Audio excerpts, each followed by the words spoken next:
Last weekend at UFC 330, UFC 333 got announced, and it is a banger in Abu Dhabi in European time. Let's go! Volkanovski versus Movsar for the main event. The co-main Petr Yan versus Merab. That might be an even better fight. These fights should have been booked years ago now. Fucking Volk versus Movsar could have been booked in 2024, and it's 2026 in October and it's getting booked, but I'm glad it's finally here. Merab, after fighting 4 times this year, or last year, doesn't fight this year until October. Petr Yan coming off back surgery. There are many different equations to this fight, especially given a trilogy that Merab dominated the first one, 50-45. Petr Yan dominated the second one, 49-46. There are even more variations in this equation next time, in that Merab's coming off some rest. Didn't fight 2 months ago like he did the last fight. Petr Yan's gone through back surgery.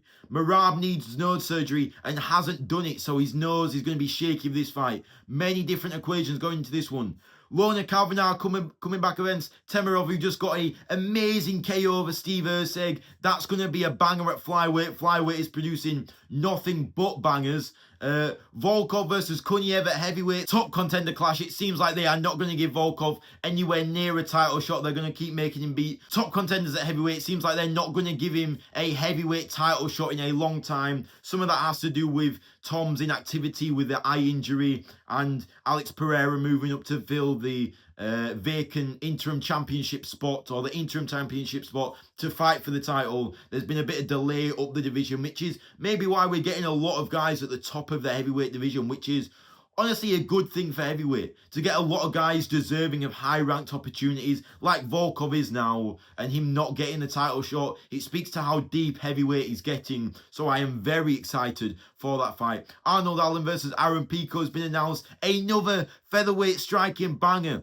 That's all you get out of featherweight, bro. Striking banger after striking banger, you know. You would imagine that if either of the guys in the main event pull out, they will step up to take their place. So it's good to have a championship fight at featherweight and a high contender fight also at featherweight.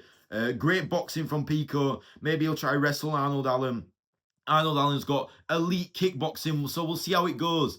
Arnold Allen does not get destroyed by anybody, fights close with everybody, and I think he might be a touch better than Aaron Pico, so I might even pick him to win this one. Very exciting card, banging fights. Lorna versus Temerov will be an absolute classic at flyweight. Can Lorna Kavanagh get back on the horse and regain the momentum he was always supposed to have, or is he going to lose 3 out of his last 4 and potentially skid away from the fighter who seemingly everybody in UFC circles believes he can be?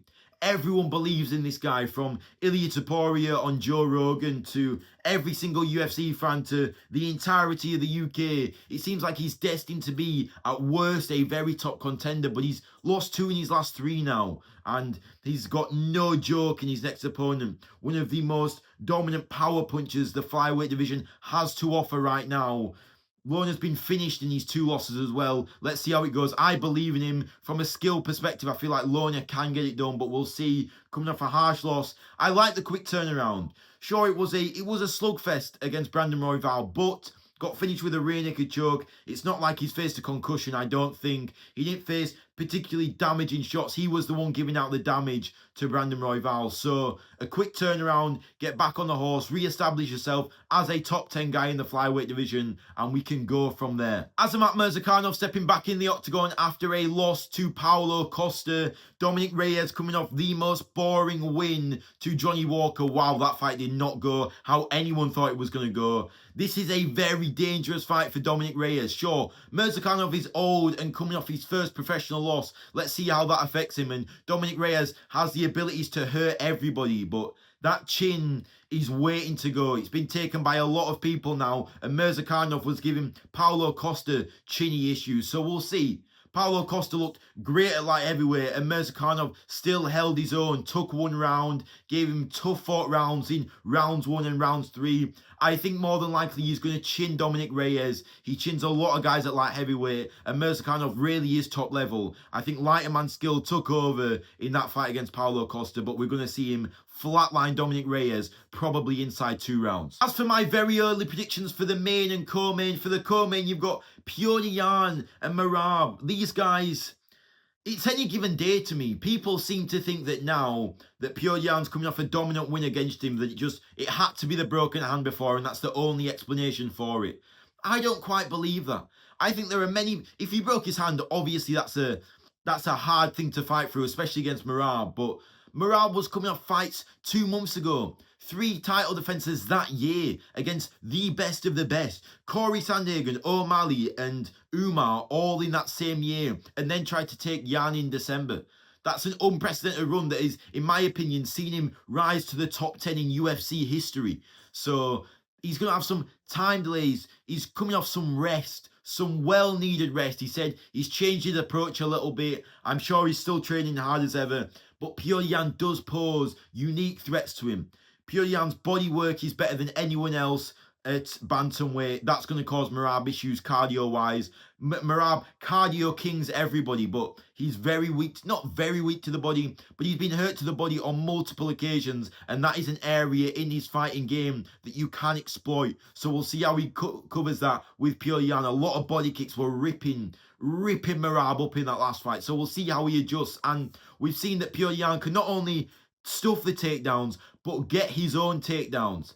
So stylistically, there's not really a route that Merab is better, but you can say that about every single Merab fight. And up until the Pyotr Yan fight, he was getting it done against everybody, including Pyotr Yan. I think that Merab's pressure is going to be absolutely insane. I think he's going to weather some storm early. I think he's going to bulldoze him for round 1, round 2, and we'll see what happens round 3 and 4. It's a weird equation where we're saying that Merab is going to be the one who might gas, but that might be what it is. I think Merab is going to have more of an initiative to pick up the early rounds. You saw in a lot of his fights with Umar and Corey, he kind of coasted those early rounds because he knew that his pace was going to wear on them. So I think with Yan, a guy who can last 5 rounds and hurt him to the body to where his cardio is not the freakish nature that it is pretty much every other time that he fights. He's going to set an extreme pace early, try pick up the early rounds. I think we might see him pick up round 1 and round 2,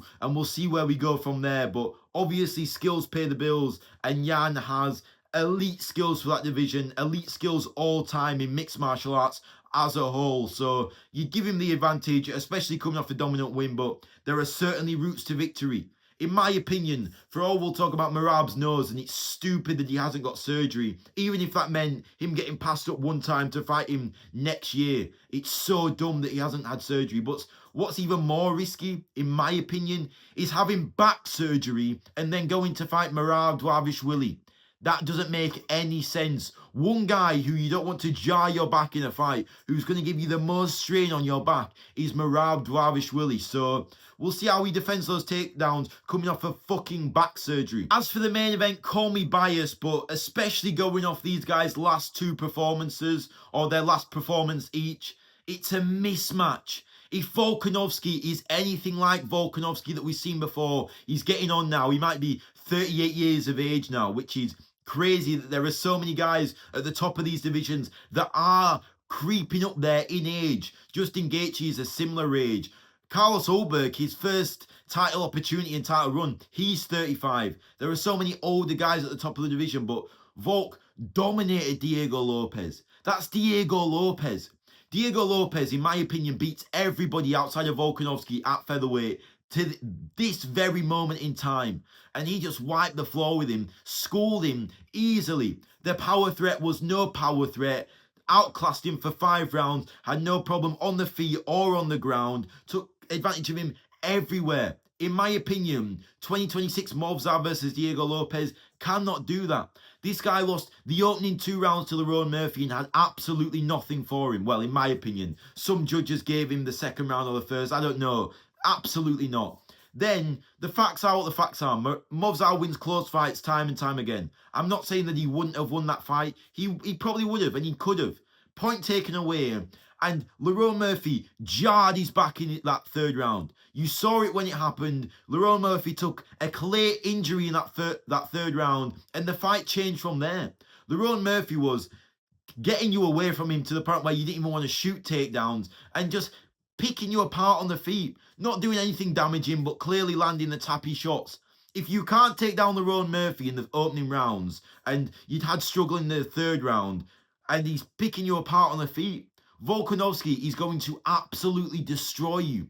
He's got great takedown defense. He might even shoot on Movsar. Movsar is no finishing threat whatsoever. So even if he does get caught in these grappling exchanges, so what? He's at very little threat. Volkanovski is more likely to finish you on the ground than Movsar. So there's no danger here. Volk can do his absolute game plan. Movsar's going to tread forward slightly. Volkanovski's going to get to pick you apart and move back and get his own game off. It's the perfect stylistic matchup for Volk. No power threat, no danger of getting finished. You've got 5 rounds to work and you can mix up the martial arts.